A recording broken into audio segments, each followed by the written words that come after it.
más o menos en punto la conferencia que tenemos prevista para hoy. El ponente, el conferenciante es don José Luis Campos Santiago.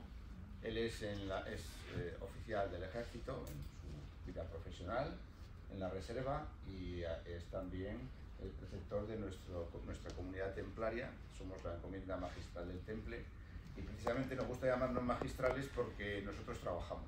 Uno de los trabajos que tenemos es investigar, leer, conocer la historia del Temple, que si ustedes pues, son aficionados saben que hay un poco de todo, ¿no? Cuando uno va a una feria del libro usado, pues hay, cada uno cuenta ahí batallas y a veces unas son verdad, otras son menos verdad. Muy bien, bueno, el título de la conferencia yo creo que es muy interesante para todos los que estamos en esta tierra. Los templarios en los reinos de Castilla, León y Portugal. Normalmente formaban una provincia templaria y además uno de sus mártires, porque es así como hay que llamarlos, fue el maestre Gómez Ramírez, que murió en la batalla, bueno, murió 3 días después al acabar la batalla de las Navas de Tolosa a consecuencia de las heridas recibidas. Cuando uno va al libro y dice el maestre templario, dice, pero si este no está en la lista de los 23 maestres que tuvo el Temple, porque no era el gran maestre, era un maestre, llamémosle, provincial o territorial. Bueno, pues, don José Luis, cuando tú quieras, comenzamos. Pues nada, muchísimas gracias. Él es el maestre de nuestra encomienda. Gracias por la introducción. Y ahora ya, sin más, vamos a ver si nos metemos en materia.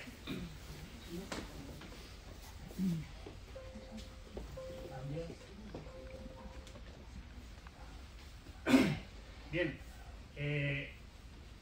la Orden del Cister es importante en la vida del Temple porque fue con sus reglas con las que se ciñó luego la Orden Militar Templaria. Se creó en el 1098, Bernardo de Claraval. Vamos a ponernos un poco en el contexto de la época. Estamos hablando de lo que hoy conocemos como Tierra Santa, la franja de Jerusalén, sur del Líbano, Siria, Jordania, península de Sinaí, etc.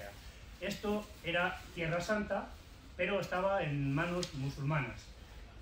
Atraía, como tal Tierra Santa y santos lugares, atraía muchísima peregrinación cristiana de Europa, de toda Europa. Pero al no estar en una zona pacificada y ser enemigos naturales de los cristianos y viceversa, no hay que negarlo en aquella época, de los musulmanes, los peregrinos cristianos sufrían grandes penalidades una vez que desembarcaban en los puertos mediterráneos de Acre, etc. Y desde Acre, por poner un puerto, hasta Jerusalén hay unos 65-70 kilómetros, pero de desierto, de colinas, y donde eran asaltados, los hombres solían ser masacrados y las mujeres vendidas como esclavas, igual que los niños, se vendían en mercados. Ante esta situación, el Papa estaba bastante harto, los reyes también, porque sus súbditos iban allí y luego no volvían, etc. Así que en el 1099 el Papa Urbano II decreta y convoca la primera cruzada a Tierra Santa. Entre otros muchos, prometiendo, por supuesto, bulas, perdones, etc. Entre los muchos caballeros que se apuntaron, uno de ellos fue Godofredo de Bouillon. Godofredo de Bouillon era un noble francés que tenía muchísimas tierras, muchísimas posesiones, muchísimo dinero, castillos, etcétera, y vendió prácticamente todo, lo vendió para montar un ejército y dirigirse hacia Tierra Santa. Así lo hizo, como lo hicieron otros muchos caballeros de otros puntos de Francia, de Bélgica, de Alemania, etcétera, se reunieron y comenzaron a guerrear Constantinopla, etcétera, hasta que fueron llegando a la zona de Tierra Santa, a las inmediaciones de Jerusalén, etcétera. Godofredo de Bouillon se distinguió siempre por ser un caballero muy impulsivo, de muchísimo valor y de mucho éxito en la batalla. De manera que cuando...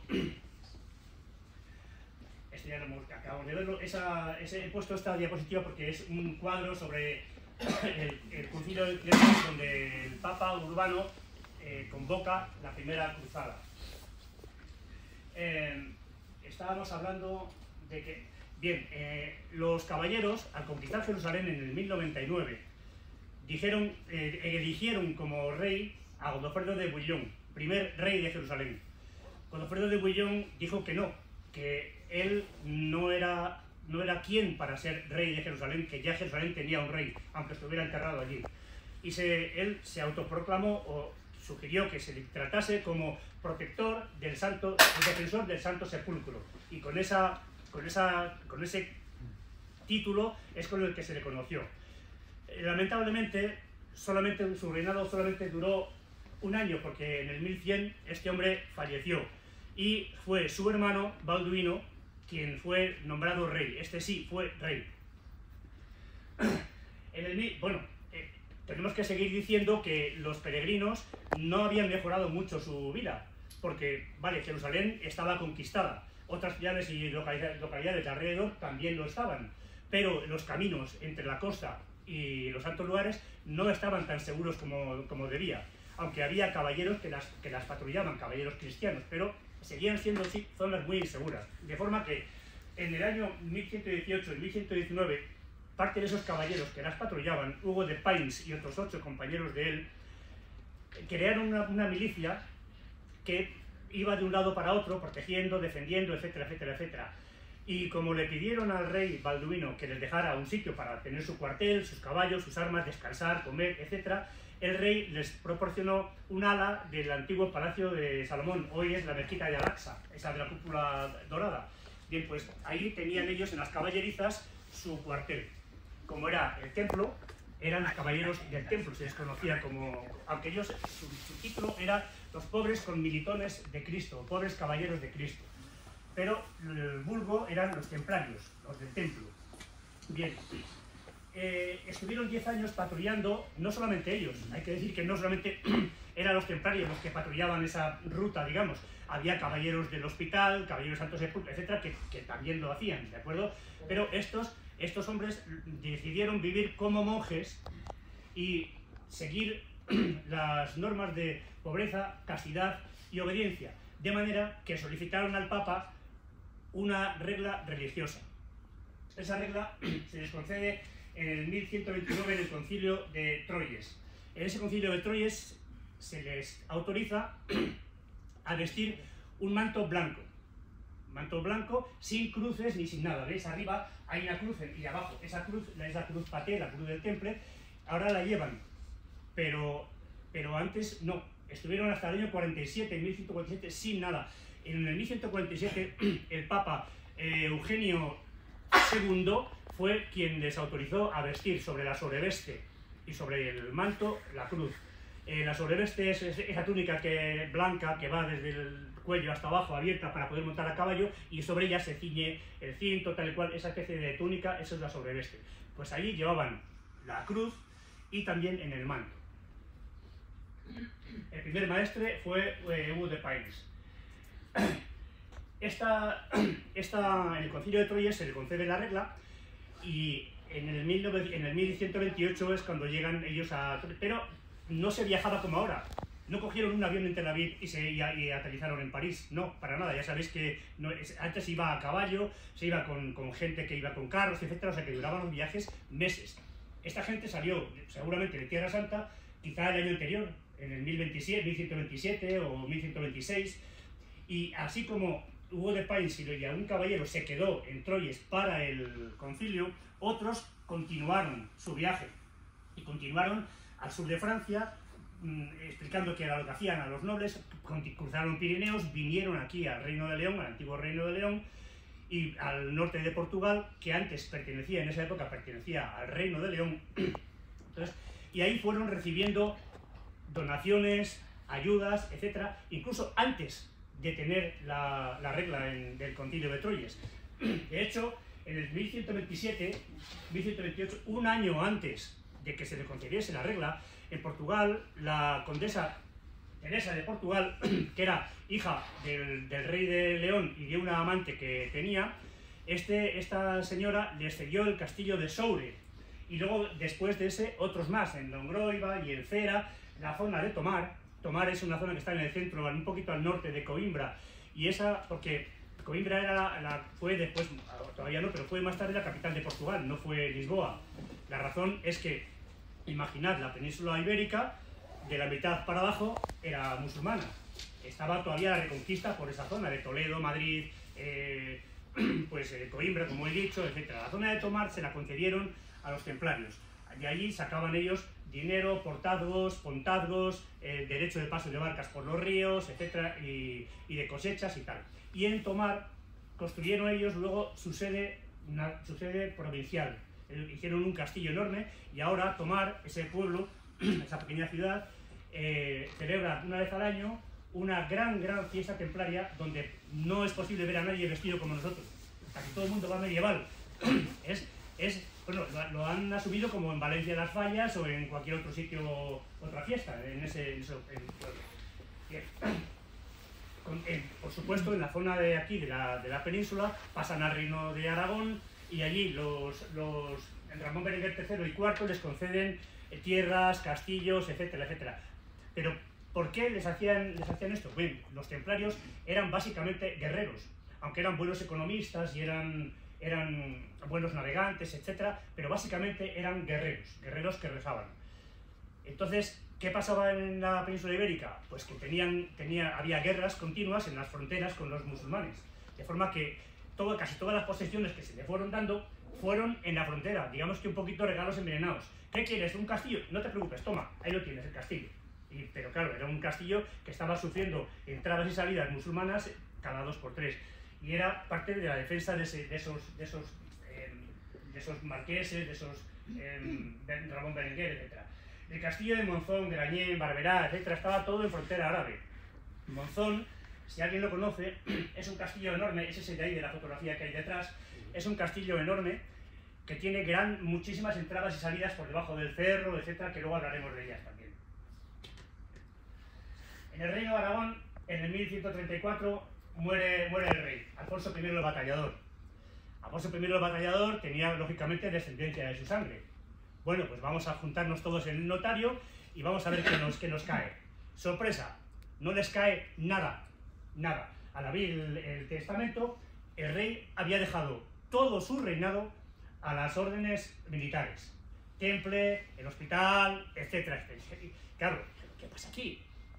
Y las órdenes militares, entre ellas, deliberaron y dijeron: no aceptamos este regalo. Y el testamento, el reino se dividió. Ramiro II el monje se quedó con la zona de Aragón y en Navarra se quedó García Ramírez, que era un nieto del Cid. Ramiro II el monje, le llamaban el monje por algo. Él no quería saber nada de la vida civil, de la vida secular de un castillo, de comilonas, batallas, ni nada. Él lo que le gustaba era la religión, de forma que se retiró a Barbastro, a un monasterio de Barbastro, en la provincia actualmente Huesca. Y se quedó Ramón Berenguer IV como príncipe, gobernando como príncipe en esa zona de Aragón. Entre tanto, hubo una serie de encíclicas de Inocencio II, Omne Datum Optimum, les exime de pagar diezmos a la Iglesia. Esto a la Iglesia, evidentemente, a los obispos no les hizo ninguna gracia. Exime también, le da el 100% de los botines que consigan en Tierra Santa son para el Temple, para los intereses del Temple. El patriarca de Jerusalén, unos años más tarde, pide ayuda al Papa y al Santo Sepulcro porque quería que se ejecutase el testamento de Alfonso el Batallador. El Papa dijo que no y así se quedó la historia, pero vamos, pedirlo lo pidieron. Las encomiendas o las bailías eran la distribución que tenía territorial en la orden del Temple. Tenían una finca o un pueblo. Imaginemos que Briviesca era templaria y con el terreno que había alrededor. Entonces, todo lo que pasaba y entraba y salía tenía derechos de portazgos, que era un portazgo era el impuesto que se pagaba para entrar en la ciudad, la puerta. Había que entrar con mercancías, pagabas un pequeño peaje. Eso era el portazgo. Pontazgo, misma historia, pero en puentes. Tenías que cruzar el puente para ir de un sitio a otro a vender tu mercancía o tus ganados, y en base a lo que hubiera, unas tablas, y tú pagabas ese pequeño pontazgo, que iba a parar al Temple, así como un diezmo de las cosechas, etcétera, etcétera, etcétera, todas esas cosas. Bien, las encomiendas podían ser económicas o podían ser guerreras. Está claro que los templarios eran las dos cosas, pero lógicamente si tuviéramos la frontera con los musulmanes aquí abajo, en Belorado, y estamos aquí en Burgos, esta encomienda tendría una vertiente mucho más militar que económica, porque tenemos al enemigo muy cerquita. Pero si la que hubiera en Reynosa, que está lejos de la frontera, lógicamente pueden dedicar más tiempo a cosechas, ganados, etcétera, etcétera, etcétera, aunque también entrenarse militarmente, ¿de acuerdo? O sea, unas se encargaban, dependiendo de la cercanía de los combates, primaba más una faceta o la otra de su dedicación. En el Reino de León hubo unas 65. Se seleccionaban candidatos también de la plebe. Luego ya últimamente, en los últimos años, había que ser un poquito más selectos, tenía que ser más nobles. ¿Inventaron la letra de cambio? Pues hay gente que dice que sí, gente que dice que no. Yo voy a explicar lo que de la gente que dice que sí, porque negarlo, bueno, pues no.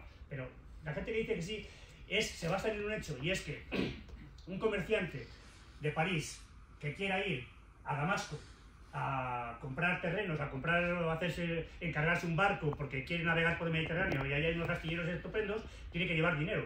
¿Cómo va a llevar dinero ese hombre durante 2 meses o 3 meses por los caminos de Europa, por Tierra Santa? Pues no hacía eso. Se iba a una encomienda cercana a su residencia original, iba con el dinero, con las bolsas como las de las películas, plan, 2 bolsas de monedas, cuéntelo. Pues aquí hay tantos 1000 maravedíes. Le hacían un vale, él, con ese vale, esa letra de cambio tenía unas pequeñas, digamos, trampas claves que el otro que la iba a recibir sabía con esas notas que el propietario, el portador de esa carta de pago era real, era realmente el dueño. Había un pequeño código entre los maestres o entre los tesoreros templarios. Él viajaba con su dinero de bolsillo, pero al llegar allí iba a donde fuera, y digamos Jerusalén, iba a la encomienda, mire, mi carta, y ahí le daban todo el dinero, menos una pequeña parte, intereses, lógicamente, también. Bien. Así estaba la cosa, pero en la época que estamos hablando, donde dice Reino de Portugal, también era Reino de León, ¿de acuerdo? Esto es un mapa un poquitín posterior. Toda la zona de Portugal era León. Por eso la condesa Teresa de Portugal, hija del rey de León, pudo cederles el castillo de Tomar, el castillo de todos esos castillos de Longroiva, etcétera, porque era leonés. Bien, ahí aparece un nuevo documento en Gerona en el 1143, donde se le conceden numerosos castillos, posesiones, etcétera, etcétera, al temple en la frontera con los musulmanes. Los documentos que van apareciendo, a veces aparecen más tarde, y dice, ¿cómo esto no? Pues muy sencillo, porque cuando el temple, más adelante, que también lo veremos, se decreta su disolución, hay, sobre todo, clérigos muy estrictos contra el temple que se dedican a quemar archivos. Hubo un tal Antonio de Portugal, era un monje, que todo lo que pilló de archivos, etcétera, etcétera, todo lo quemó. Desaparecieron cantidad de datos que luego van apareciendo de repente en el archivo de, yo qué sé, ahí en este caso ha sido en Gerona, pero van apareciendo de un investigador que recientemente, pues, documentos nuevos, ¿no? En el 1144, otra encíclica de Milites Templi de Celestino II, que era un gran protector del temple, este hombre, protege al temple subrayando y rubricando lo que ya estaba de antes firmado en otras encíclicas, pero además establece una cuestación anual obligatoria. Un día, lo que se recolectase en las iglesias y obispados y demás, era para donárselo al temple. Fue otra medida que a los obispos y cardenales seculares les hizo bastante poquita gracia. La primera noticia del temple en el Reino de León fue en el año 46, pero es por eso que os explicaba la pérdida de archivos. ¿Por qué aparece en el 46 la primera noticia en León? Bueno, pues por eso, porque sabemos que el castillo de Soure se entregó en el 1127, veintitantos o 30 años anterior, y el rey del rey de León estaba allí, con su mujer, con su hija, etcétera, etcétera. O sea que documentos tenía que haber, pero han ido siendo destruidos de manera bastante metódica. Otra encíclica, Militia Dei, de Eugenio III, otro gran protector del temple, les autoriza a establecer unos impuestos propios, cementerios propios, porque antes se enterraban en los cementerios de eclesiásticos normales, y reitera su independencia del clero secular. Unos años más tarde, en el 47-57, en Carrión de Calatrava, este es el castillo de Carrión, castillo templario de Carrión. Carrión está muy cerquita de Ciudad Real. ¿Conocéis alguno de esos? Ciudad Real. Pues es un castillo que está ahora bastante... Están rehabilitándolo, pero va muy lento, es muy grande, es muy extenso. El río pasa alrededor por dos de sus lados y los templarios lo que hicieron fue desviar el río, hacerle salidas hacia el campo, de manera que lo inundaron y se convirtió todo eso en una zona pantanosa. ¿Qué consiguieron haciendo esto? Pues evitar tener que estar con el ojo avizor puesto en toda esa área, porque era un área pantanosa en la que ni caballos, ni carros, ni nada podía acceder por ese lado. Entonces nada más que tenían que vigilar la otra parte, porque las espaldas con un centinela que estuviera mirando bastaba, era pantano y agua. Bien, hicieron esto. Fueron encargados por el rey de León de defender contra los árabes el castillo de Carrión de Calatrava, la comarca de Calatrava. Los templarios supieron que estaban desembarcando por el sur de la península unos grandes contingentes de musulmanes, guerreros, que estaban subiendo hacia arriba para hacer reconquistas puntuales aquí y allá. Entonces fueron a ver al rey, que en aquella época era Sancho III de León, le dijeron: Majestad, nos van a dar aquí la del pulpo, porque estamos 17 y están viniendo un ejército de miles de caballeros, de musulmanes. El rey les dijo: lo siento, es lo que hay. Entonces estos dijeron: para morir no nos quedamos, y devolvieron el castillo al rey. En aquella época fue una cosa que atrajo bastante descrédito al temple, que tan valeroso y tanta fama tenía, pero ahí renunciaron a defender eso, porque eran 4 gatos, según decían ellos, y lo que se les venía enfrente era un gran ejército. ¿Qué pasa? El rey entra en pánico y ofrece ese castillo a cualquier caballero que lo quiera defender, y le concede las tierras de Calatrava, etcétera, etcétera, etcétera. A su vez, los obispos, a todo el que venga aquí a defender ese castillo, no hace falta solamente guerreros, hace falta panaderos, hace falta gente que cuide ganado, falta todos armeros, etcétera. Tenían grandes bulas, grandes indulgencias, grande todo. Un abad, el abad de Fitero, cisterciense, fue a ver al rey y le dijo: yo me encargo de defender este castillo. Creó un ejército tal y cual. Y al cabo de unos meses, un gran ejército bajó y ocupó el castillo. Ese castillo jamás fue ocupado por los musulmanes. Lo defendieron y nunca jamás fue conquistado por los musulmanes. Eso constituyó una nota de descrédito para el temple en aquel momento. Otras encíclicas de Alejandro III también, que ya os he dicho que era un gran defensor del temple, decía: Quansit utilis, todo lo que os valga es para vosotros. Cuando conquisten o arrebaten, cuanto conquisten es templario. Ya no solamente botines en Tierra Santa, como la otra encíclica que vimos. No. Ahora ya también, si conquistan por el sur de la península ibérica, el sur de Portugal, etc., todo eso pasa a ser de dependencia exclusiva del temple y beneficio para el temple.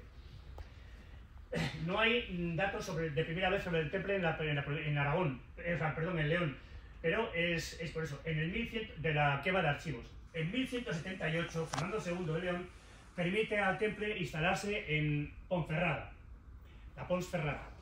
Es un puente que tiene grandes grapas de hierro, por eso se llama así, Pons Ferrata, un puente errado. Allí se quedan una serie de años, pero en el 96 el rey Alfonso VII de Castilla, octavo de Castilla, ataca a León, al rey de León. Castilla ataca a León, ¿y quién apoya a Castilla? Los templarios. ¿Quién fue derrotado? El rey de Castilla. ¿Qué hizo el rey de León?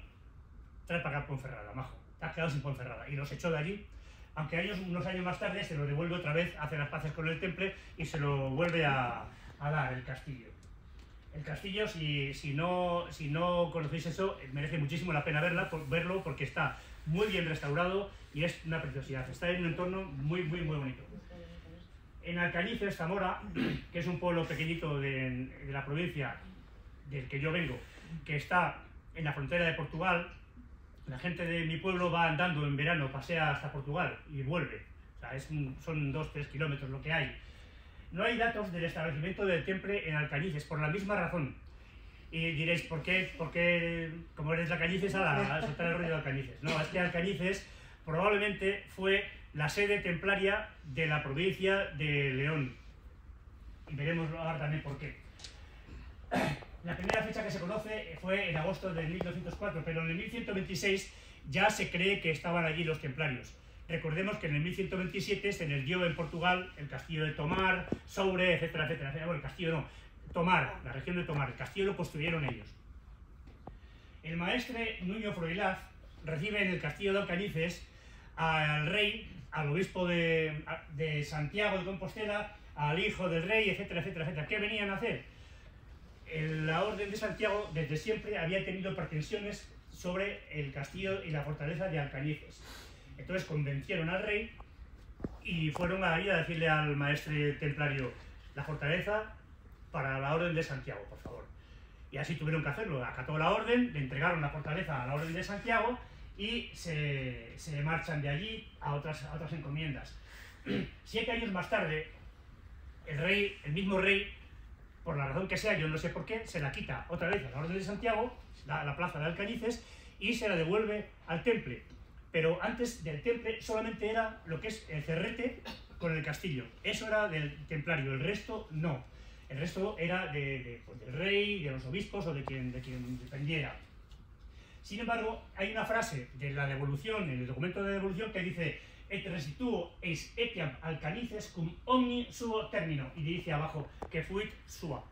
No hace falta mucha traducción. Le devuelve todo el término de Alcañices con el término que ya fue suya, y deja a la Orden de Santiago otra vez en la plaza de Alcañices y sus terrenos fronterizos. La Orden de Santiago no se queda conforme con esto, litigan mucho más adelante, pasan años hasta que llegan al Papa, y el Papa por fin les dice: basta, se acabó, zanjado, no es vuestra, y ya no vuelven a reclamarla. Le deja, bueno, ya lo hemos explicado, Sobre lo fue en 1128, con lo cual Alcañices no pudo ser en el 1204. El litigio que en Santiago, que siguen pidiendo la plaza de Alcañices, los obispos y los reyes, Inocencio III, Papa benefactor del temple, les vuelve a dar en el hocico diciéndoles que no, que ya os he dicho que no. Hay un señor que se llama Gonzalo Martínez Díaz, es un escritor y es un historiador, y escribió en su libro Los templarios en la corona de Castilla: Alcañices, quizás la principal casa del temple en España.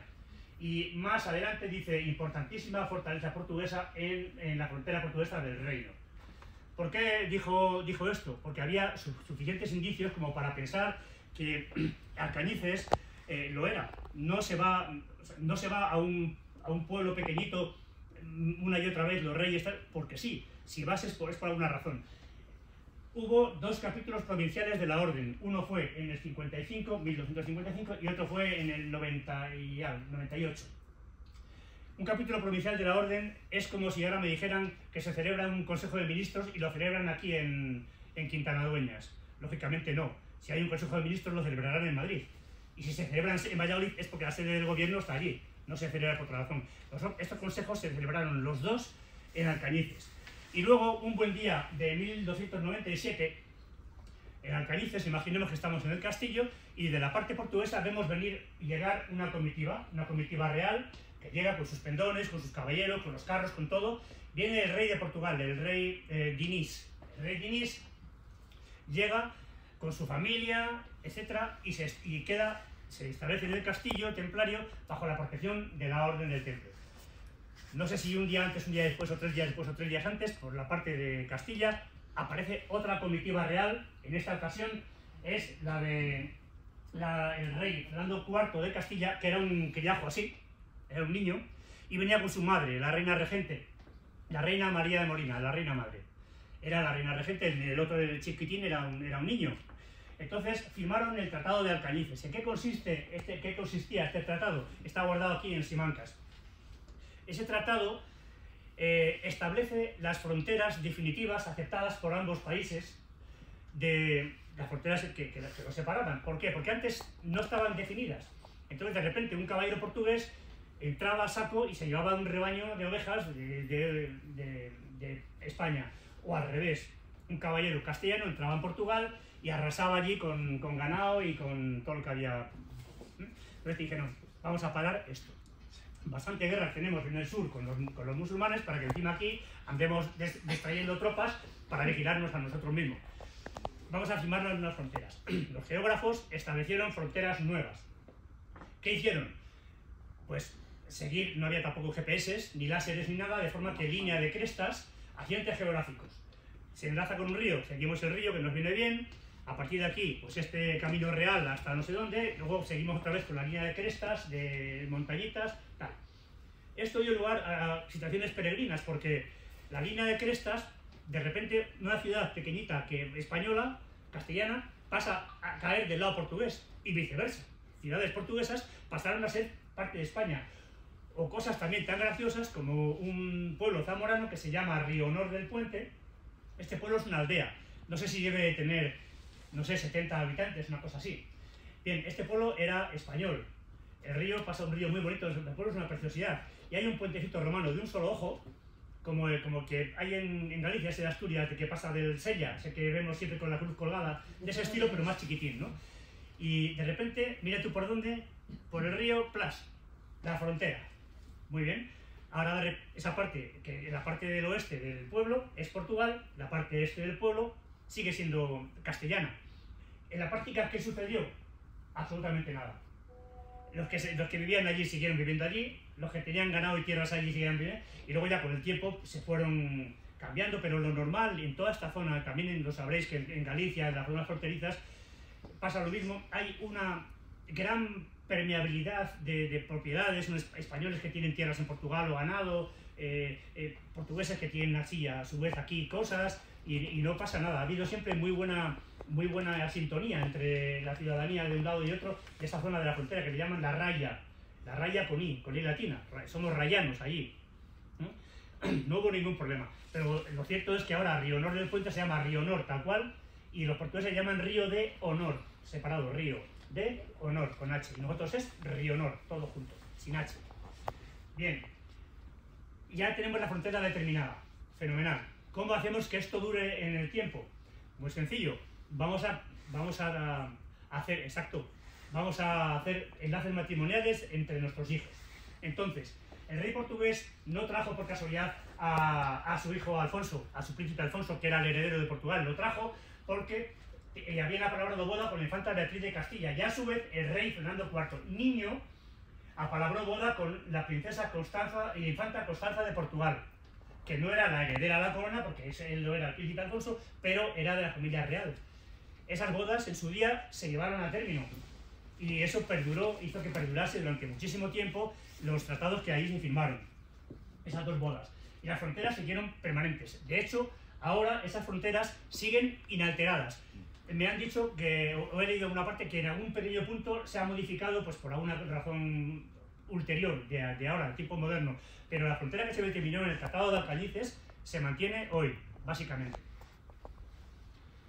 Luego, como decíamos antes, en el 1298 hubo un nuevo capítulo provincial. Así que 2 capítulos, un tratado, cita a los juicios, porque, ya lo adelanto un poco, si no pasamos luego a la diapositiva. En Francia, casi mejor voy a seguir el ritmo. ¿Alcañices fue la sede peninsular del Temple? Se lo pregunta Jesús López Peláez Caselles, que es un historiador. A los juicios, vamos a ver. El maestre, en 1308, el maestre Rodrigo Yáñez en Alcañices entrega al infante don Felipe la fortaleza de Alcañices y el castillo. No se lo entrega al rey como el rey le había pedido. Esto hace enfadar al rey, que usa la fuerza para tomar el castillo. No entra combatiendo allí. Usar la fuerza quiere decir que llega con tropas. El maestre lo ve y dice, espera, aquí no peleamos contra el rey, y le entregaron el castillo. Y en el 1308, Clemente V, el Papa, convoca un concilio en Viena y hace un juicio al Temple. ¿Por qué hace un juicio al Temple?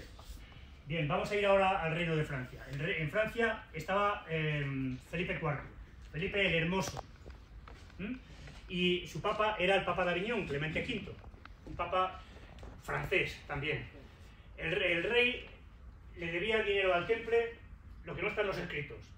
Era un hombre que gastaba muchísimo dinero, pedía muchísimo dinero prestado, y claro, el Temple luego le reclamaba que le diera ese dinero más un pequeño porcentaje como intereses, porque siempre habían hecho.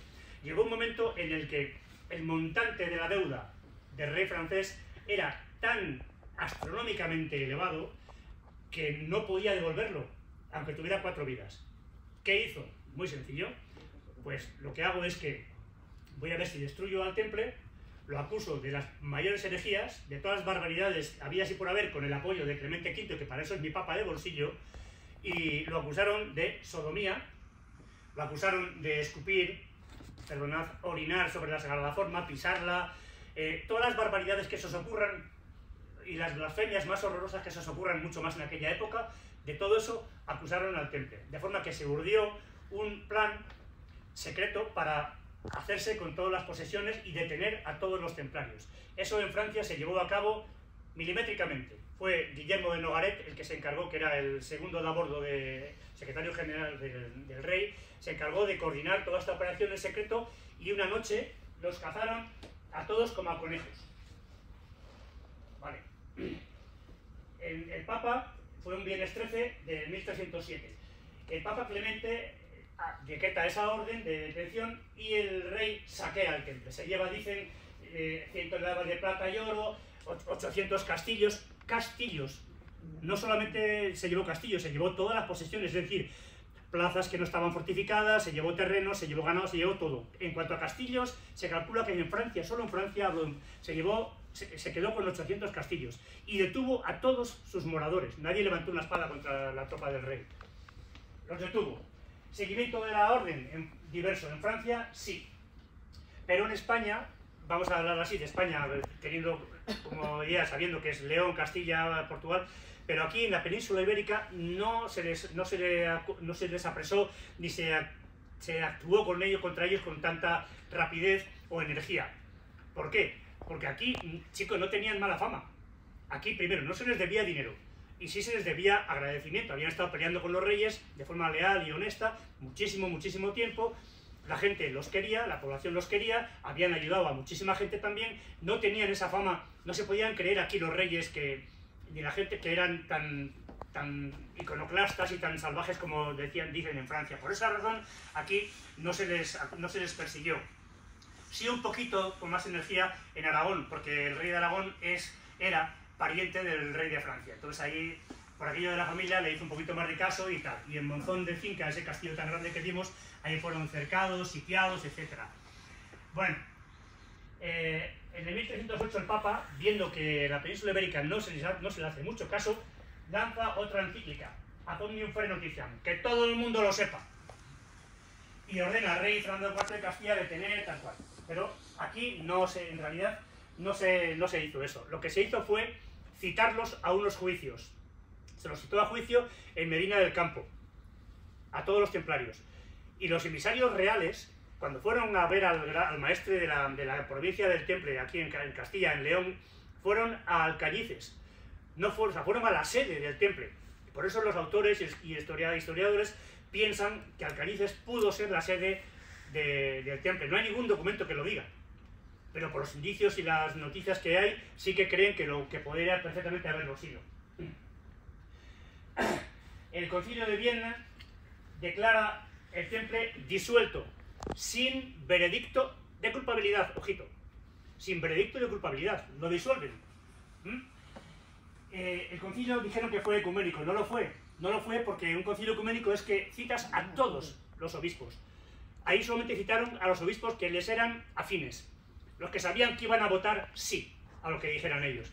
No invitaron a nadie más. Entonces ahí no fue tan ecuménico, aunque sí que dijeron que sí que lo había sido. Bueno, esto fue en el 1311-1312, pero fijaos, abajo Felipe IV quema un año antes o dos en la hoguera a 54 templarios más otros 13 que tenía en otras cárceles, ¿sí? ¿De acuerdo? Sin haber llegado a juicio. Los tenía detenidos a la espera de juicio. Coge y por si acaso los quemo. Y así fue lo que hizo. Bien, el maestre Yáñez, en el 1310, en la misma época de que están ardiendo los templarios en París, en el Sena, antes del juicio, el maestre Yáñez de Alcañices es citado a juicio en Medina del Campo. Allí de Alcañices fueron 15 templarios. En total fueron, creo que unos 80 y tantos, 85 templarios que fueron a Medina del Campo. Allí fueron desarmados, quitaron cabalgaduras, etcétera, y no fueron encarcelados. Fueron alojados en conventos, en tal y cual, y asistieron a los juicios. estaban acusados de las mismas barbaridades que en Francia, porque los cargos venían de Francia, escritos ya. Entonces, no les declararon culpables para nada, de manera que les devolvieron sus armas, sus caballos y sus equipos, y cada uno volvió a su encomienda. ¿De acuerdo? No les pasó absolutamente nada. Unos meses más tarde fueron vueltos a citar a otro juicio en Salamanca, y el Papa exigió que en el siguiente juicio declararan, aunque fuera bajo tortura, pero declararan y tenían que firmar que sí, que habían hecho todas las barbaridades que habían hecho. Bajo tortura, el Papa. Y se llamaba Clemente, el Papa. Clemente tenía un poquito poco. Tanto en Salamanca como en Medina del Campo, los testigos de cargo que había fueron 4, contados. Ese juicio sí que está documentado. 4. Uno de ellos era un religioso, un cura, de un párroco de cualquier, no sé de dónde era, pero uno de ellos era un cura. Todos ellos declararon, sí. A mí me contaron que sí que era así, me han dicho que, he oído que, se dice, nadie aportó ninguna prueba. Todo era se dice, parece ser, se comenta, ¿de acuerdo? Entonces, por esa razón, las autoridades eclesiásticas que los estaban juzgando los declararon inocentes. Tras este juicio regresan, pero ya no como templarios. Ya regresan a sus encomiendas, cogen sus cosas y se van. Cada uno se va a donde quiere. Unos ingresaron en conventos, muchos pasaron a Portugal, ¿de acuerdo? Muchos pasaron a Portugal, los protegió, y el rey portugués dijo que no pensaba detenerlos ni hacerles nada por ningún mal. En Portugal se creó la orden, a ver si funciona, la Orden de Cristo. Esta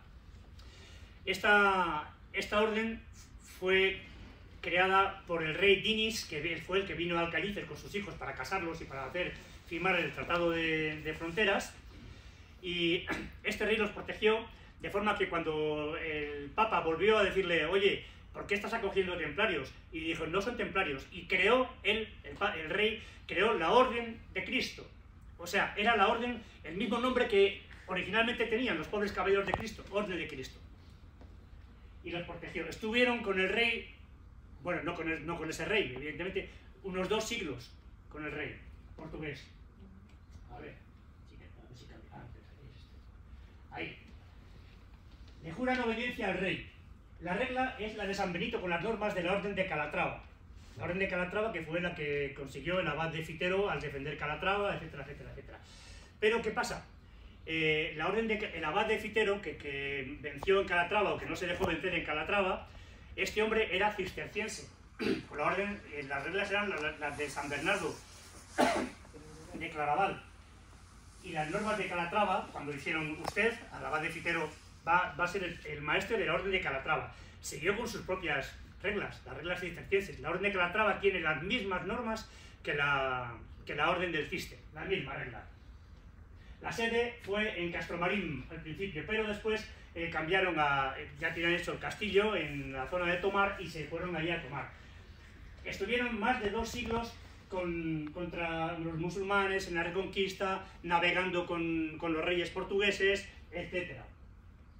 El escudo de la Orden de Cristo actual, este que está detrás, es el escudo de Portugal, escudo nacional portugués. Bien, vamos a ver cuál es el escudo de la Orden de Cristo. Ahí lo tenemos. Esa cruz de planta latina, pero con las puntas de la cruz abiertas, como la cruz paté que hay ahí arriba, esa, a ver, que estoy viendo que no es. Ahí, esa cruz es la cruz templaria. Esta cruz es la cruz de la Orden de Cristo, portuguesa. Viene a ser lo mismo. Ahora, mirad, este escudo de aquí, seguro que muchos lo conoceréis. Es el escudo que llevan en su camiseta actualmente la Selección Nacional de Fútbol portuguesa. Hoy llevan ese escudo. Es el escudo de fútbol, el escudo portugués, y detrás la cruz de la Orden de Cristo. Caballeros famosos de la Orden de Cristo, los conocemos todos. Vasco de Gama, ruta a la India. Magallanes, circunvaló el mundo, aunque no pudo terminar porque falleció el hombre y acabó el caño. Enrique el Navegante recorrió todas las costas africanas. Álvarez de Cabral, descubridor de Brasil. Y cuando llega el siglo XVI aparece la Inquisición en Portugal, y como consecuencia de eso desaparece la Orden del Temple. Unos se fueron a la vida seglar, otros marcharon a Inglaterra, a Escocia, etc., y crearon sus propias comunidades religiosas. El Sagres. Este es el buque escuela de la Armada Portuguesa, pero no es una foto de la Edad Media, es una foto de ahora. Esa foto es actual. En todas y cada una de las velas lleva la cruz de la Orden de Cristo.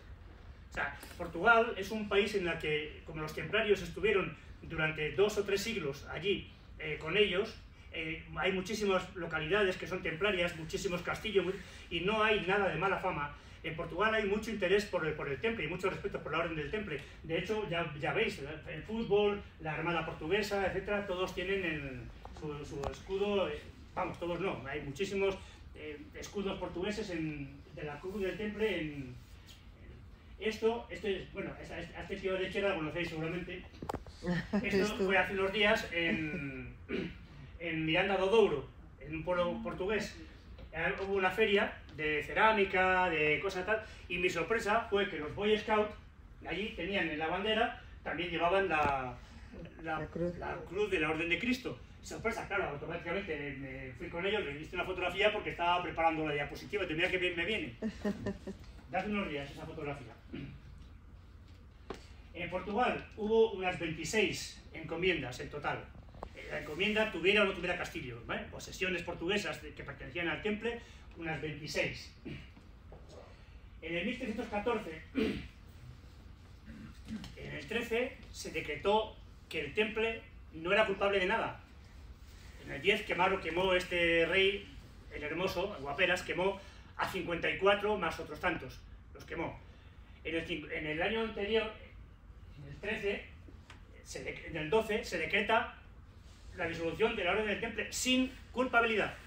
¿Qué hacía el gran maestre Jacques de Molay con el maestre de Normandía y otro maestre más que no se sabe exactamente quién es? ¿Qué hacían estos 3 maestres en la cárcel? Todavía, si habían dicho que no eran culpables, pero el rey no los soltó.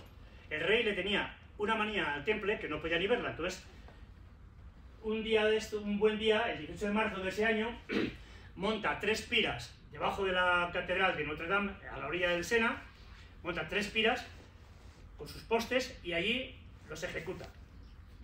Hay que decir una cosa, y voy a ser un poquito morboso en un detalle con esto. Las piras no funerarias, las piras para ejecutar a reos, tenían su normativa también. No era meter ahí leña como si no hubiera mañana. Tenían su normativa. Troncos gordos, troncos más finos, no sé qué, no sé cuántos. Y después se ponía un montón de maleza. ¿Sabéis lo que son las jaras? Jaras, brezos, todos estos grandes matorrales de brezo seco, todo esto se ponía cubriendo todo aquello. Y el reo atado arriba. Cuando encendías aquello, lo primero que había era una gran llamarada que duraba a lo mejor 25 segundos, pero una llamarada enorme que envolvía al reo y lo mataba prácticamente de inmediato. No había tortura, o sea, vamos, agradable desde luego parece ser que no debía ser. Pero lo que sí que es cierto es que no era como ponerle a un tío subir encima de una estufa de butano. Era una gran llamarada que mataba al reo, a exigencia del rey, de la de Jacques de Molay. La de Jacques de Molay era una que no tenía tanto material de llamarada, y entonces ya hubiera querido el rey que hubiera tenido llamarada, porque así le dio tiempo a acordarse de las muelas del rey. Porque cuando estando atado al palo, hizo la famosa maldición, que dijo: no me sobreviviréis ni un año y un día más, ninguno de los que me habéis condenado. Dijo eso, y le dio tiempo a acordarse: bueno, espérate a ver, que también tiene familia. Y ninguno de los herederos, de tus herederos, le dijo al rey, reinará. La casa de los Capeto, que el rey era un Capeto, se acabó. No va a reinar jamás. Efectivamente, luego ya murió Jacques de Molay en la hoguera, el cuerpo se consumió, etcétera, etcétera, etcétera, pero la maldición quedó lanzada. Efectivamente, en abril, esto fue en marzo, el mes siguiente muere el rey Clemente V de un ataque al corazón. Y unos meses más tarde, en noviembre, muere Felipe IV, estaba de cacería y también le dio una cosa cerebral y ahí quedó el hombre. El resto de herederos capetos fueron muriendo en minoría de edad antes de llegar a acercarse a un trono. Así que se cumplió la profecía. Guillermo de Nogaret había muerto el año anterior, este fue el ejecutor de toda la trama aquella de cazar a los templarios. Y en el 2011, el Papa Benedicto XVI, que todo el mundo lo hemos conocido, pide disculpas públicamente y reconoce la injusticia cometida contra la Orden del Temple por parte tanto de Felipe el Hermoso como del Papa Clemente V. El Papa Benedicto XVI. Encomiendas por el mundo. Hubo en total unas 1500. 65 en Castilla y León. De ellas 27 fueron en Castilla. 126 castillos en Aragón, Castilla, León, en Portugal hubo 26, como ya hemos visto. El Temple duró 184 años. No llegó a 2 siglos. Y, bueno, si contamos la Orden de Cristo, duró casi 4 siglos, porque la Orden de Cristo, a fin de cuentas, no era otra cosa que los templarios. Y la duración del proceso fue 7 años. Pongo abajo Alcañices, porque estas dos torres, son restos de la muralla de Alcañices, la muralla templaria de Alcañices. Bueno, y hasta aquí hemos llegado, así que muchísimas gracias por su atención. Si tienen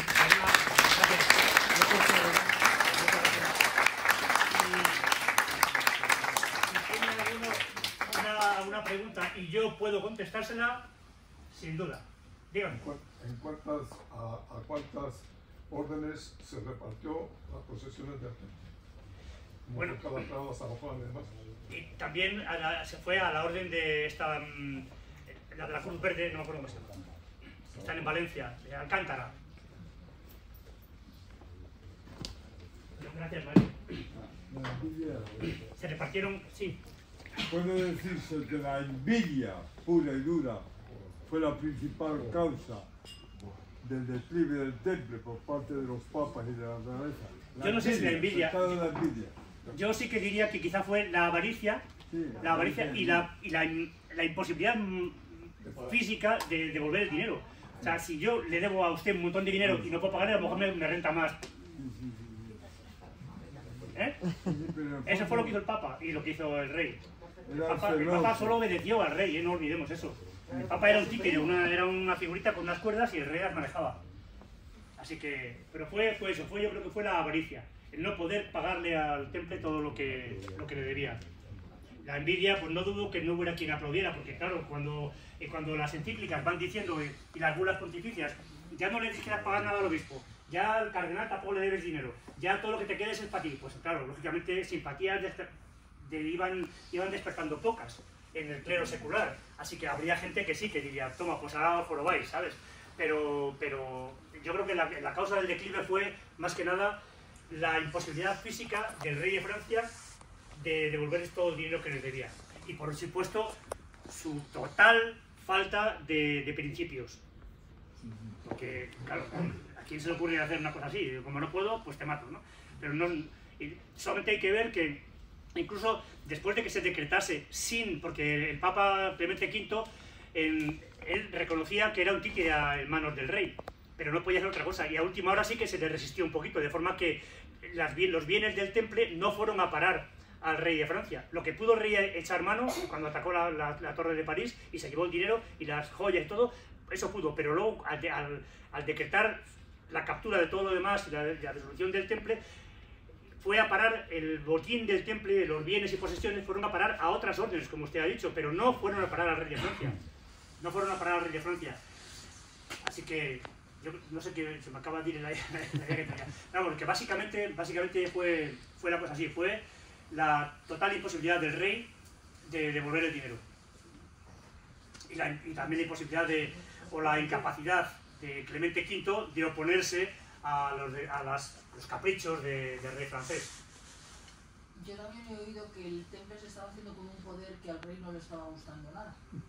Que también el rey por eso aparte de porque le debieran dinero, llegaron a tener tantas posesiones y tanto poder que el rey ya temía que pudiera en algún momento dado, es lo que he oído. Sí, no dudo. Pudiera quedarse incluso con el rey. También he leído algo en ese sentido, pero los indicios que tenemos es de que el Temple no aspiraba a tener poder político como tal, es decir, voy a ser yo el rey de Francia, como el templario, un templario en el trono de Francia, un templario en el trono de...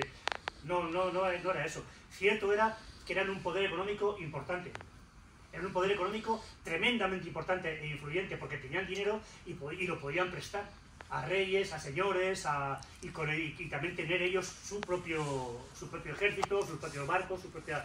Está claro que sí, pero yo creo que ambición política el Temple, es mi opinión, ¿eh? Yo creo que ambición política el Temple no tenía, como tal. Eso si me permites, José Luis. Perdón, le está llamando. Y si me permites, Sí, claro. es muy importante esto porque las órdenes internacionales, que eran el Temple, San Juan o los Hospitalarios y Santo Sepulcro, no eran bien vistas cuando se estaban formando las monarquías con más poder. Esa era una de las causas. Lo que pasa que lo que el Temple cometió el error cuando se pierde Tierra Santa fue no reinventarse, porque los teutones se marchan al norte de Polonia, bueno, la actual Polonia, y ahí se ponen a guerrear contra las repúblicas bálticas y los idólatras polacos y todo eso. Los hospitalarios, o la actual Malta, fueron más listos y se marcharon rápido de Francia porque empezaron a verse la tostada y se fueron a Rodas, conquistan Rodas, aunque de Rodas les echan los turcos y Carlos V les regala la isla de Malta, se la cede, y ahí no toman su nombre la isla de Malta. En cambio los templarios, como muy bien has dicho, se quedan con un poder inmenso, con un tesoro inmenso, y se quedan casi en Francia, aunque nunca no tenían más sitios, pero se quedan como quietos, y eso fue lo que les mató, históricamente, ¿eh? Porque todavía no estamos muertos. Fue lo que les mató, y como muy bien has dicho, fue una conjunción de factores. La avaricia del rey. El Papa no era tan pusilánime, el Papa era un tipo muy listo. Lo que pasa que llega un momento cuando el Papa primero intenta defenderlos porque dependían de él, que el rey dice, pues mira, te llevo por delante a ti. Y esto no era nada raro, porque luego en Inglaterra, unos años después, pasó eso. El rey de Inglaterra se llevó por delante la obediencia al Papa, ¿no? Entonces, claro, quedaron en una tierra de nadie. Hay por ahí una leyenda, incluso hay unos ¿cómo se dice?, unos vídeos de la Diputación de Castellón, todo hay que decirlo, donde dicen que los templarios intentaron hacer ese reino templario, o ese territorio, bueno, los vídeos se llaman territorio templario, en todo lo que es la zona de Castellón, Peñíscola, etc. De hecho, permutan terrenos y cosas por Tortosa, que venían también, ¿no? Entonces, bueno, eso fue el tema. El tema, como muy bien ha dicho José Luis, fue un tema que duró 7 años y que tuvo idas y venidas y que nadie asistió al Temple, esa es la verdad, nadie le ayudó. O sea que cuando vienen maldadas, ya sabes que no se pone de perfil. Usted sí, diga. Yo quería hacer una pregunta en relación de que en principio uno de los votos del Temple era el voto de la pobreza. ¿Cómo se explica esa relación entre el voto de la pobreza y el hecho de tener ese poder económico, esa cantidad de, podríamos decir, de posesiones, de propiedades, y sobre todo la forma en que ellos lo gestionaban? Porque el hecho de los préstamos, podríamos decir, al rey de Francia y todo lo demás, parece que hay cosas... Sí, que su trabajo no era perder dinero. No, pero que no encajan entre el hecho de que, bueno, de un voto de pobreza... Encajan un poco en cuanto que si yo tengo mucho dinero y les pido a cada uno de ustedes que me den ahora 20 euros, y al precio de este tío, bueno, pero a lo mejor con esos 20 euros no me compro una moto nueva. A lo mejor lo que hago es que ayudo a compañeros que están en dificultades, en fin. Yo creo que, porque ningún templario es famoso por haber vivido lujosamente, haber tenido 50.000 banquetes, haber tenido amantes, posesiones propias, tal. No son famosos por eso. Sí tenían que soportar, ellos tenían un imperio que reclamaba muchísimo dinero para mantenimiento nada más, y por eso yo creo que era, porque no hay ningún templario conocido por su vida lujosa y disoluta, como así sí que lo hubo en papas, en obispos, en reyes, sí que lo ha habido, pero en templarios yo creo que no. Creo que esa sería la aplicación, es para sostener su imperio, pero para sus fines, no para yo tener un mejor caballo, un mejor no sé qué, un mejor no sé cuánto. Yo creo que esa es un poco la idea, la filosofía de tener dinero. Me hace falta dinero porque tengo un gran imperio y eso requiere mucho dinero, aunque nada más sea para poder mantenerlo. Pienso que esa puede ser la explicación. Ok, existía una relación entre el número de caballeros. Era un voto individual. Es personal, sí, el voto de pobreza era personal. Claro, era personal. Claro. La iglesia, como está la iglesia, ahora podemos decir, pues hombre, es que tiene los palacios, tiene las custodias, las copas, no sé qué, todo oro. Sin embargo, hacen voto de pobreza. Y los curas y los religiosos hacen voto de pobreza. Él no puede, no debe de vivir lujosamente con dinero de la iglesia. Pero, bueno, cada uno ahí puede, ¿verdad? Es un tema que no es un jardín resbaladizo y tal. Pero yo pienso que es así la cosa, que se debe a eso, que hace falta mucho dinero para mantener un imperio. Ellos tenían un imperio, pero un imperio que no era para enriquecerse y comprarse más caballos, más para él, para el maestre, para... Creo que la cosa es esa. Se iba el dinero en las obras que hacían, en los trabajos que hacían, en cubrir bajas, en fin, mil historias. ¿Qué filosofía tiene ahora la orden? De resolverla. Me ha dado miedo verle tomar notas, ¿eh? En la provincia de Soria, en el cañón del río Lobo, sí, la iglesita esa. Crucero, Sí. por localidad, Sí. ahí hay una iglesia ermita Sí. que curiosamente, a nivel geográfico, está a igual distancia, equidistancia del Cabo Toriñán, La Coruña y del Cabo de Creus en Gerona. La construcción tan curiosa de esa ermita, Sí. ¿a qué se pudo deber? Bueno, yo he leído que es templaria. Sí, Es templaria. Por eso estoy preguntando. La ubicación dice, Sí. no me diga, no lo sé. Esa entra de las cosas que como son, entra un poquito en el terreno de la cosa esotérica y cada uno puede empezar a pensar lo que no sé, no le puedo responder a eso. No le puedo responder a eso. Ahí hay dos teorías. Una teoría es que los templarios, como cualquier otro, se asentaban donde recibían una donación. Oye, yo te doy un molino en Mayorga. Bueno, pues yo me monto una encomienda en Mayorga. Otros dicen que evidentemente eran enclaves que tenían alguna cierta propiedad especial, pero no es que los descubrieran los templarios, sino que a través de las civilizaciones de atrás ya había asentamientos de todo tipo, visigodo, romano, hasta prehistórico. Y que, como ocurre en la Veracruz de Segovia, la iglesia de la Veracruz de Segovia, sitios donde uno o alguien puede sentir una vibración especial. Esas son las dos teorías. Ahora, como ha explicado muy bien José Luis, por ejemplo, Castillo de Ponferrada, pues que fue templario, pues tuvo idas y venidas, ¿no? Ahora te lo doy, ahora te lo quito, ahora te lo vuelvo a dar. Dice, bueno, pero entonces, por eso digo que existen las dos teorías, ¿eh? Y realmente hay un problema, que también lo has dicho muy bien, que ha habido una gran destrucción de documentos, ha habido una gran animadversión, ha habido unas grandes envidias hacia el temple, y de hecho en algunas iglesias, fijémonos hasta dónde llegaba, que han llegado a picar. Cuando el temple queda suspendido, que es la palabra exacta, llegaba a picar todo lo que recordaba al temple. Yo hace poco leía una vida de Juana de Arco. Y Juana de Arco, digo, anda, pues a esta mujer también la quemaron. Y luego, 100 años después, la declararon santa. La quemó la Inquisición, además. Dice, bueno, ¿y por qué con los templarios no han hecho lo mismo? Que 900 años después no digo que nos hagan santos. El hecho de picar cruces templarias o picar monumentos, emblema del temple, eso ya lo hicieron los egipcios en su día. Un faraón picaba los nombres de los faraones anteriores y para poner el suyo, etc. Pero, ¿a qué iba a decir yo ahora? Pero volviendo ¿por qué a Juana de Arco sí y a los templarios no? Pensaba yo. Muy sencillo, porque Juana de Arco no tenía propiedades, no iba a reclamar nada cuando la hicieron santa. Si a los templarios los rehabilitan 100 o 200 o 500 años después, ya en su momento, a ver, todo lo que no sabe robado. En Portugal, cuando se instauró, en el siglo XVI, que llegó la Inquisición, allí hubo una gran destrucción de documentos y fue famoso, está en los libros, un clérigo, un tal Antonio de Portugal, que así lo conocen, que todo lo que fueron recopilando, él lo iba quemando, destruyendo todo, sin mirar nada, todo. Templario, documentación de una encomienda templaria, del convento templario, de la iglesia templaria, no sé dónde, todo eso dio a la hoguera, y todo eso se quemó. Por esa razón, faltan cantidad de documentos que sí que están en otras órdenes de la vida política o religiosa de la época, sí que tenemos documentación, pero del temple no, por la destrucción que hubo. Sí, señora.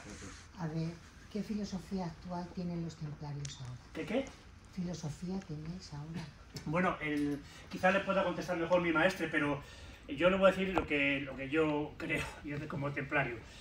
Ahora hay encomiendas, muchas encomiendas templarias, muchas, digamos, ramas de la orden del temple, y unas se dedican a... Ninguna es con carácter lucrativo. ninguna, que yo sepa. Y si hay alguna, pues no se debería de llamar templaria. Nosotros lo que estamos haciendo es cosas como esta, dar a conocer el temple, dar a conocer la historia del temple. No estamos haciendo propaganda de mi encomienda, por favor, y ahora vamos a pasar un cepillo para... No hacemos nada de esto. Sí que tenemos nosotros en nuestra encomienda en concreto, tenemos algún donante anónimo que nos da a la encomienda una cierta cantidad de dinero anual o mensual o lo que sea, y aquí nuestro maestre en un capítulo nos dice, mira, tenemos este dinero, sabéis si hay alguien en vuestro entorno que necesite pagar facturas, que necesite, no se da dinero a alguien, tenga señora, tenga caballero, 1000 euros o 200 euros, no. Una factura, una familia que tú sabes que está en dificultades, y hacemos esto. Eso es lo que nosotros estamos haciendo. Pero no es con ánimo de lucro, únicamente damos salida a dinero, tampoco gran cantidad de dinero, de los donantes que vamos teniendo, pues vamos haciendo ese tipo de obras y de divulgación, como esto de aquí ahora. Hacemos también, a lo mejor, pues nosotros como encomienda, oye, pues vamos a ver la ermita del Cañón del Río Lobos, hacemos una excursión, vamos a ver esa ermita si no la conocemos, o ese tipo de cosas. Pero eso es con nuestro dinero, no es con el dinero de nadie. O sea, básicamente eso es hacer obras de caridad, cada uno tenemos nuestro trabajo. Por supuesto, no nos regimos por las reglas de pobreza, castidad, obediencia, pero sí disciplina y honradez. Intentamos ser disciplinados y honrados y ayudar a la gente que no necesite, en lo que nosotros podamos. ¿Hay mujeres en la orden? Sí. Sí, tiene usted detrás a una.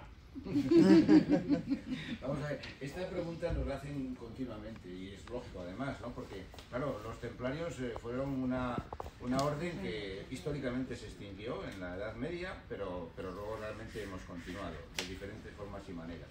La primera pregunta es, ¿por qué sois tantos? ¿Por qué no os unís? Es una de las preguntas. Bueno, yo esa pregunta la contesto con otra. ¿Saben cuántas hermandades de San Isidro Labrador, por cierto, que se celebra el lunes, hay en España? Ramas templarias hemos, así con un poco de seriedad que tengamos en cuenta, hay unas 25 o 30 en España. Hay 400 hermandades de San Isidro en España, ¿por qué no se unen? Yo podría preguntar lo mismo, ¿por qué no se unen? Bueno, ¿qué más da? El tema de los valores, hay órdenes medievales que rescataban cautivos, que pagaban, religiosas pagaban cautivos, hoy ya no hay cautivos, las órdenes siguen, se han reconvertido, se han reinventado. Entonces, ¿qué hacemos nosotros exactamente? Y seguimos queriendo dar respuesta a esto, no hemos terminado de profundizar. Hacemos 4 cosas fundamentalmente, como bien ha dicho José Luis. Una de las cosas es caridad, pero bueno, el temple no es una orden caritativa, no nació para eso, el temple nació para guerrear. Y además los hospitalarios, que siempre hay discusión quién fue primero fueron fundados el hospital, como orden caritativa. Y luego el Papa les dijo que a ejemplo del templo, por favor militarizaros, porque nos hace falta guerreros. Bueno, entonces, el temple no es caritativa, pero sí hacemos caridad. Hacemos caridad que no queremos hacerlo de todo el mundo, queremos hacer cosas distintas. Tampoco tenemos un músculo financiero enorme que nos permita. Tenemos 2 programas, uno es un programa que llamamos Enciende tu Luz, que pagamos recibos de luz, de gas, con todo lo que ha venido. Por cierto, que llevamos 2 años funcionando, tampoco nosotros nos puedan pedir. Otro programa en Navidad, pues como muy bien ha dicho, una donación, en 4 días. Preparamos 22 cajas para llevar a las personas a su casa para que celebraran la Navidad. No arroz ni aceite, no. Que también. Un poco de turrón, bueno, también es verdad. Un poco de turrón, un poco de tal, para que celebren la Navidad, el sentido de la Navidad, ¿no? Ahí, ¿quién ganó en ese programa? Nosotros. Nosotros fuimos los que más recibimos, ¿verdad? Porque lo llevamos en persona. Fue una cosa impresionante. La gente, cuando le llevas algo a su casa, se lo llevas tú, no tiene que ir a recogerlo. La caridad muchas veces es fría, es anónima. Cuando esto se lo quitas. Entonces, esa es una cosa que hacemos. ¿Qué otra cosa hacemos? Pues esto, investigar, divulgar, trabajar, sentido de formación, estudio. O sea, aquí no vale venir, ponerse el manto, salir en la foto y adiós. No, eso no vale. Con nosotros no vale. Entonces, claro, nos tenemos que formar nosotros. Y evidentemente José Luis, que es el preceptor de la orden, es el que recibe a toda persona que quiere llegar a la orden, sea sargento, sea caballero y por supuesto damas. Tenemos y esperamos tener muchas más, ¿no? no hay ningún problema en ello. Segunda cosa que hacemos. Tercera cosa que hacemos, la espiritualidad. O sea, esto no es una ONG. Hacemos cosas que parecen ONG, pero no somos una ONG, tenemos una dimensión espiritual. ¿Hasta dónde llega esa dimensión espiritual? Pues ahí es lo que tenemos que seguir investigando. Evidentemente, nosotros nos sentimos cristianos. O sea, quiere decir que nos acogemos a la cruz. Por lo tanto, hombre, si algún ateo, laico, musulmán nos quiere ayudar, pues también existe la categoría de voluntario, pero no es lo mismo, ¿no? Entonces, esa es la tercera dimensión. Y la cuarta y última, el orden nació para proteger a los peregrinos. Lo que ha dicho José Luis, es que cuando los cruzados toman Jerusalén, la mitad del ejército se volvió a Europa. La mitad del ejército se volvió a Europa, ¿qué nos queda aquí? ¿Cómo protegemos a toda esta pobre gente que viene, ¿no? Por eso, el tema de las cruzadas fue un sueño. Si es que los templarios mandaron cantidad de dinero, de herramientas, de armas, de caballos. Ellos criaban caballos en las encomiendas. Modificaron hasta las naves para poder llevar caballos a Tierra Santa. Pero claro, era tal la cantidad que no podían, por eso aquello cayó. Y no solo lo mandaban los templarios, también muchas más órdenes mandaron. Pero claro, aquello no se pudo sostener y se lo llevaron por delante los turcos. Y eso originó un descrédito. Eso sí que fue un descrédito. La gente, sobre todo en Francia, decían que eran orgullosos, que eran soberbios. En España no, porque en España estaban peleando contra los musulmanes. Aquí teníamos nuestra propia Tierra Santa, claro. Estaban los musulmanes en... Claro. Y desde luego nosotros hemos apreciado, por ejemplo, en Jerez de los Caballeros, un gran cariño a los templarios. Sí que estuvieron luego la Orden de Santiago y estuvo más siglos que los templarios, pero la gente se acuerda de eso. Los templarios, vamos a ver, los templarios cuando llegaban a un terreno, cuando les daban una encomienda, una donación, lo primero que hacían, lógicamente, de ahí viene el voto, el derecho de pernada fuera. Se acabó, aquí no hay el señor feudal. Segundo, elevaban un 30% el sueldo a la gente. O sea, como podían producir más con regadío, con técnicas, con cosas que hacían, elevaban el sueldo a la gente. Si hay por aquí alguien de Badajoz, en Badajoz existe un fuero del bailío, protegían a las mujeres. ¿Cómo es posible que unos frailes, o unos freires, o unos guerreros que tenían prohibido besar a su hermana y a su madre, protegieran a las mujeres? Un fuero que hoy... Nosotros nos casamos por gananciales o por separación de bienes. Bueno, pues si fuéramos de Badajoz o de ciertos pueblos de Badajoz, podíamos casarnos por el fuero del bailío legalmente. Es una herencia de los templarios. Que hay 50 de separación de bienes y en caso de que fallezca el varón, la viuda coge el 50 de lo que tiene el varón. O sea, tendría 75, que en una época de guerra donde el varón moría con cierta frecuencia, pues era una gran protección para la viuda, ¿no? O sea que por eso digo, toda esta mezcla, bueno, pues por separado todo se puede hacer, pero la mezcla, y luego como digo, el espíritu, bueno, llamémosle combativo, no llevamos espada, ¿no? Eso ya no llevamos espada, pero tenemos otras armas, tenemos otras armas como todo el mundo. Entonces, bueno, todo eso... Están diciéndole fuera que tiene que cerrar. Bueno, ¿Su encomienda dónde está físicamente? Nosotros estamos físicamente en Madrid, en Castilla-La Mancha, pero vamos, que eso lo pedimos...